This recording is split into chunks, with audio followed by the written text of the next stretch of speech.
In this video, I'm going to be recreating Saturn by SZA.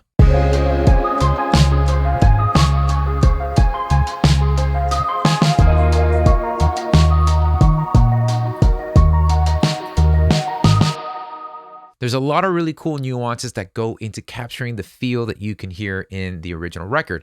So I want to walk you through how I created it and share some music production tips along the way.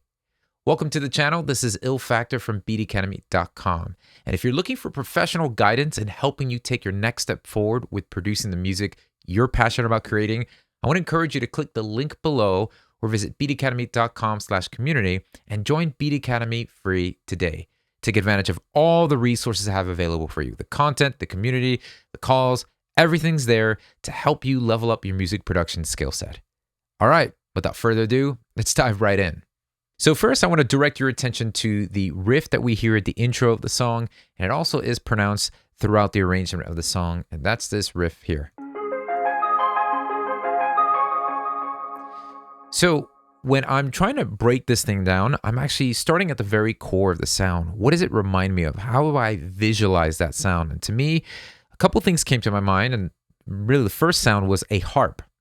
I know it's kind of hard to detect it underneath all the soundscapes that you hear, but a harp came to mind. So that's what I'm going to start with as the original source of the sound. Then I'll walk you through all of the sound design to shaping it to the way we hear it.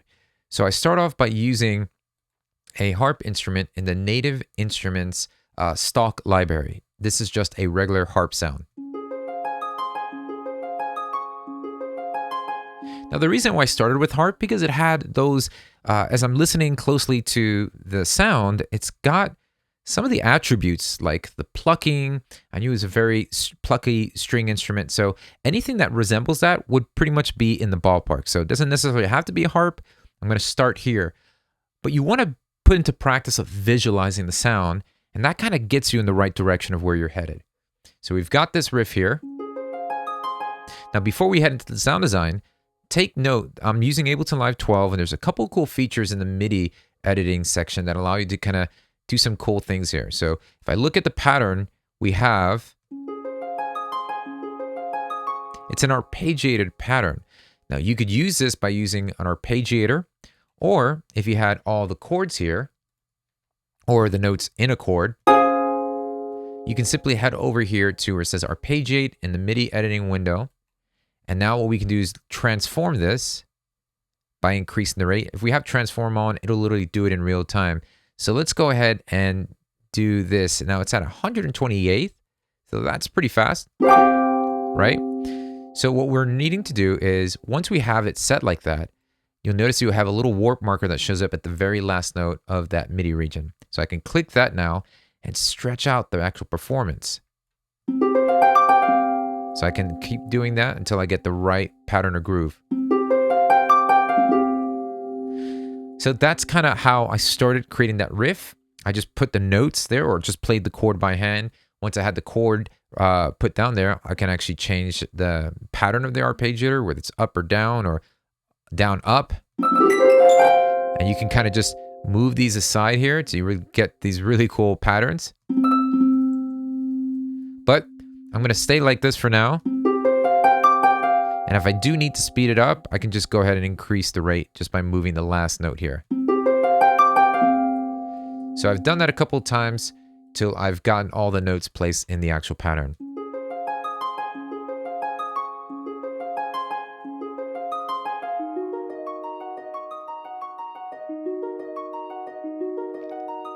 Feels like I'm Zelda and I'm entering like a fairy fountain and getting my hearts refilled.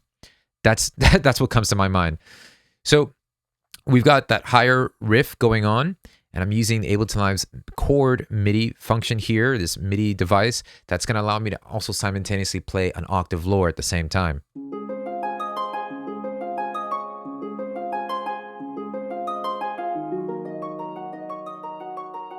That sounds beautiful. And now I'm going to layer that harp with another sound. Why?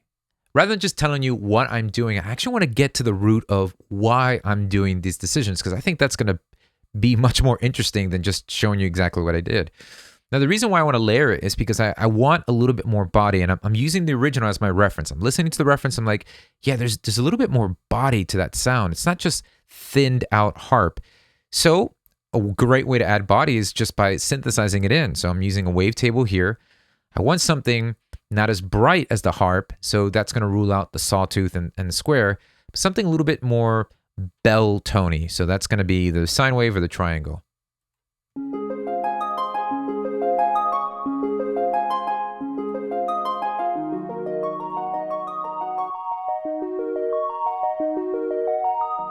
So I like that combination of those two. It added a little bit more bottom and bell tone to it. And then what we're going to do is some processing. So I have a filter to just take out some of the high end. And then we're going to create some space with the reverb. Now, what's really going to give it its texture and that vintage feel is a third-party plugin by Excellent Audio called RC20.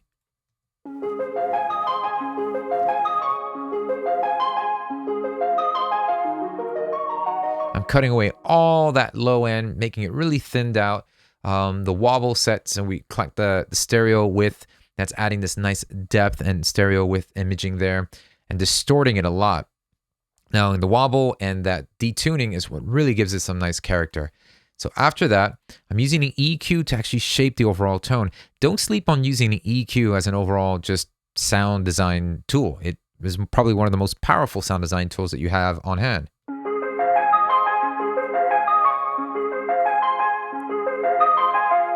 So then after that, we're going to add a little bit of delay. Now, these are all inserted, so that means these plugins are directly affecting the sound itself.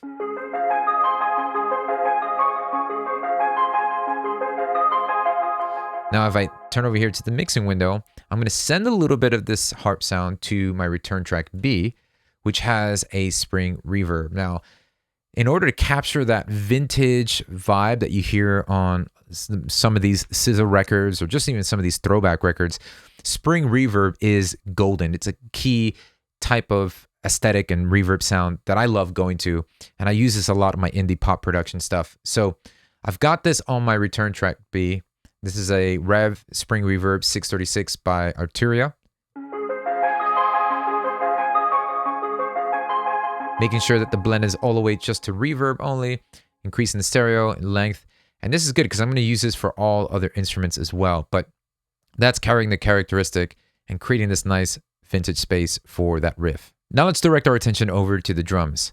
So this is a combination. I'm going to start with creating the groove using Addictive Drums 2. And I'm using the vintage drum kit, the vintage dry kit. Just the same first preset, the Puncho Rosso. I'm probably saying that wrong, but just the first kit that comes up with this. And here is the actual drum pattern right here.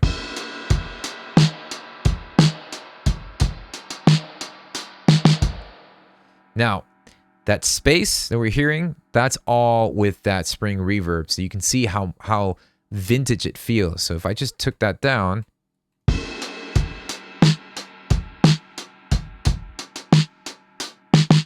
really dry and in your face. So I'm going to do some processing. I've got some overdrive here. I'll just take the processing off. So here, this is what the kit sounds like dry.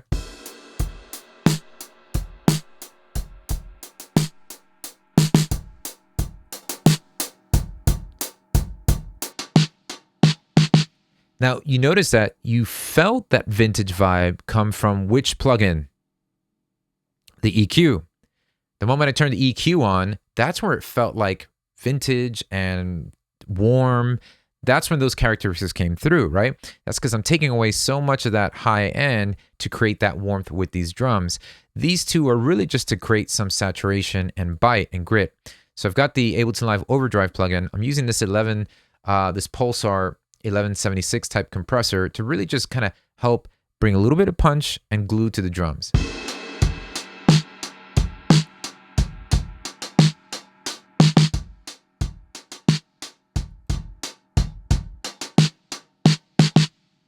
Now that we've got that drum pattern down, I'm going to glue it a little bit more by actually playing a separate drum rack with just a kick and snare. I always like doing this. I have my basic foreground beat, kick and snare, and then I'll have like the layer in back of it. So this is just to give a little bit more emphasis.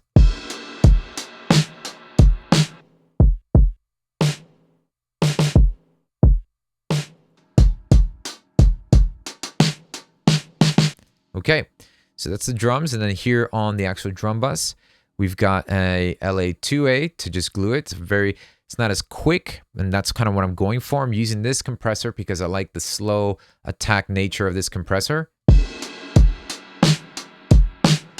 And then we have a pole take EQ just to give some nice low end beef and to give a little bit more crispiness on the higher end.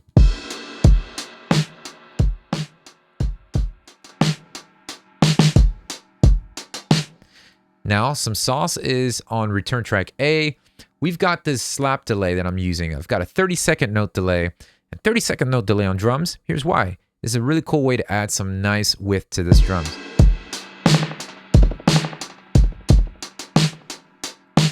Adds that little flutter, which I really love doing. And then the spring reverb.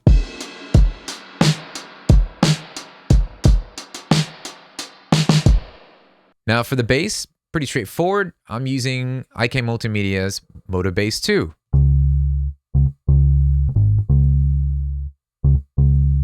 Couple things that I'm doing to tweak it though. I'm going with the 60s P bass. Love the sound. And you can actually head over to IK Multimedia's, and I believe they have one of these presets. I think it's the 70 P bass that you can actually access for free. But one thing I love is that muted sound of this bass. So I put the muting way up. If I had it low, I just really love having it muted. I myself love playing the bass muted too. So love that option. It really just gives more of that, just that realness to it. Increasing detached noise. I love that you can go to the string, change it from flat wound to round wound, and whether it's broken in and things like that. Under the electronics, I'm just changing the tone a little bit.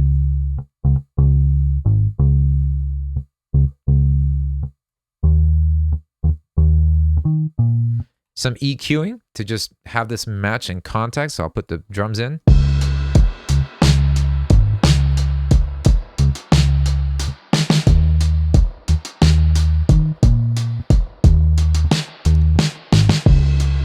Next, we have these guitar stabs that I'm going to be layering with some keys.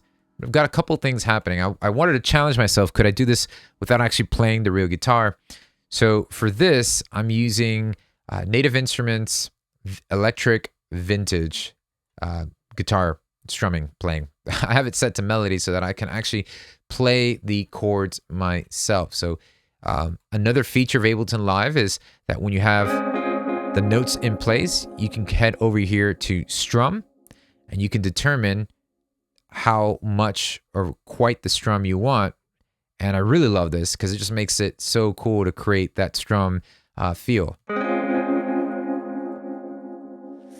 So what I'm doing to process this is I'm using IK Multimedia Amplitude. I've got a Fender Deluxe Reverb Amp Twin. I'm using the I don't know if it was a twin, but just using the Deluxe Reverb because I was going for that spring reverb type of sound. That's why I'm increasing the reverb here. We've got a little bit of gain, some tone shaping here, and a delay. So this is without it.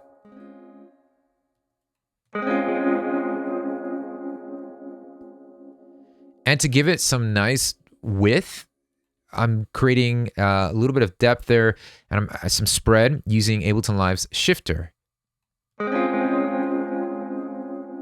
Just a little bit of spread, setting it to the wide.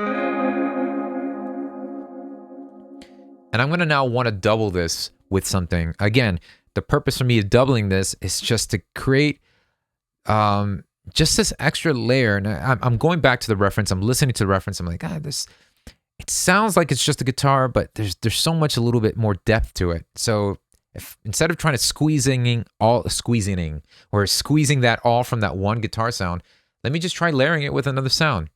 And I've got the whirly here from Arturia. And it's adding that depth that I was looking for. Running it through the RC20. Yeah, That's really cool.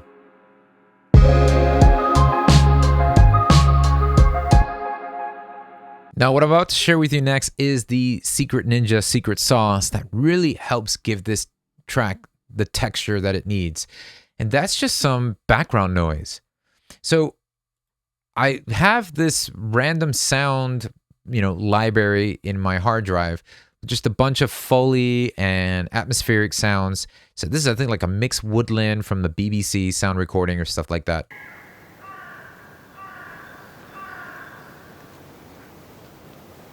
And so we've got that noise in the back, but we also have some birds chirping and things like that. Probably a llama dying. I don't know, whatever it is. But even having that subtlety in there really makes a big difference in creating the overall texture of it. So let me play it with it, and I'm going to take it I'll take it out.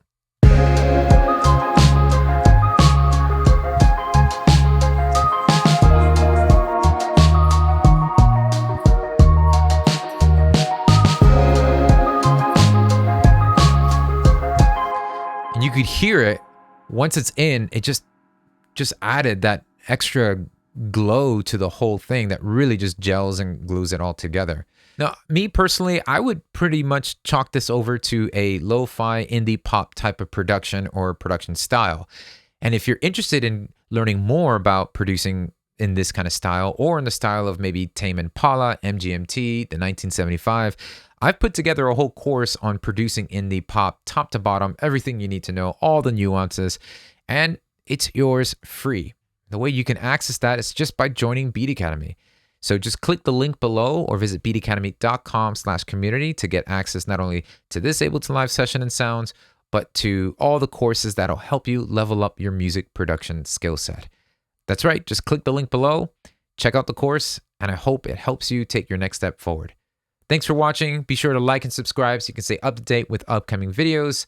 And as always, if you're looking for professional guidance with producing the music you want to produce, check out beatacademy.com, and I'll see you there.